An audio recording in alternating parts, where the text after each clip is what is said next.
पर एक्सरसाइज कितना था, जो भी हो परवलय का एक क्वेश्चन है, ठीक ना। परवलय का एक क्वेश्चन है, इसमें निकालना था। परवलय का समीकरण दे दिया गया है, वाई इसको बराबर 12x।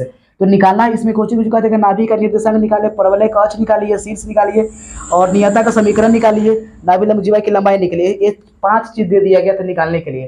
तो हम लोग क्या किए, यहाँ पर इक्वेशन था तो इसको हम लोग तोड़ लेंगे 4x के रूप में, इस समीकरण को तोड़ लेंगे, 4ax के समीकरण को तोड़ लेंगे। ओके, तो 4x करूँगा तोड़िएगा तो 4 4 में कितना सोना करेंगे 12 आ जाए 3 से ना, बाकी x तो है ही।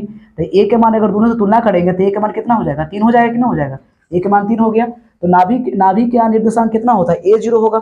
अब बोलोगे 12x है तो प्लस में है, तो प्लस में इधर आपको ग्राफ, इधर ग्राफ दिखा देना, क्योंकि ग्राफ ही ड्रा करना पड़ेगा इसमें।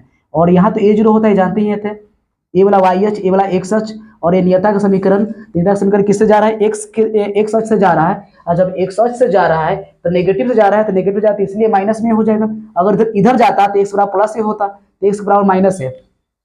तो परवलय का अक्ष वही होता है जो आपका जिस अक्ष पर नाभि हो, जिस अक्ष पर नाभि का बिंदु हो। ओके, तो यहाँ पर किस अक्ष पर नाभि का बिंदु है, एक्स अक्ष पर, तो यानी एक्स अक्ष हो जाएगा इसका आंसर। बोलिए, कोई दिक्कत याद नहीं है। चलिए अगला, शीर्ष देखिए कौन होता है, शीर्ष तो मूल बिंदु ना है, यानी शीर्ष का निर्देशांक हो जाएगा आपका 0 0, क्योंकि मूल बिंदु का निर्देशांक क्या होता है, 0 0 होता है। अगला नियता का समीकरण है, फॉर्मूला याद रखिएगा, फॉर्मूला इसका फॉर्मूला थोड़ी ना है। नियता का समीकरण जो यहाँ पर जो जिस लाइन से गुजरेगा उसी को ना बोलते हैं।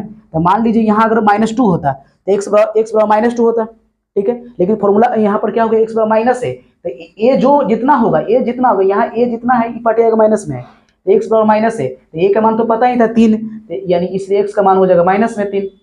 अगला, नाभि लंब जीवा की लंबाई फॉर्मूला होता है 4a होता है, ठीक है। तो ए के मालूम हम लोग वैल्यू मालूम कर लिए थे, इसलिए तो सब निकलते चला गया, ठीक ना। तो यानी 3 था, इसका ना वैल्यू यहाँ निकाल लेते हैं, तो 4 3 12, यानी 12 इकाई हो जाएगा इसका आंसर। ये हो जाएगा नाभि लंब जीवा की लंबाई। और नाभि लंब जीवा की लंबाई कौन होता है, इधर दिखा देना, नाभि लंब जीवा कौन होता है, ये वाला होता है, क्योंकि ये नाभि है और यहाँ से खींच दिए, लंब खींच दिए, तो इसी को लंबाई को जो बोलते हैं, इसको लंबाई बोलते हैं 4a बोलते हैं। ओके, 4a जो वही होता है नाभि लंब जीवा की लंबाई, जो कि 12 इसमें आएगा, 12 इकाई आएगा। ओके, बस यही।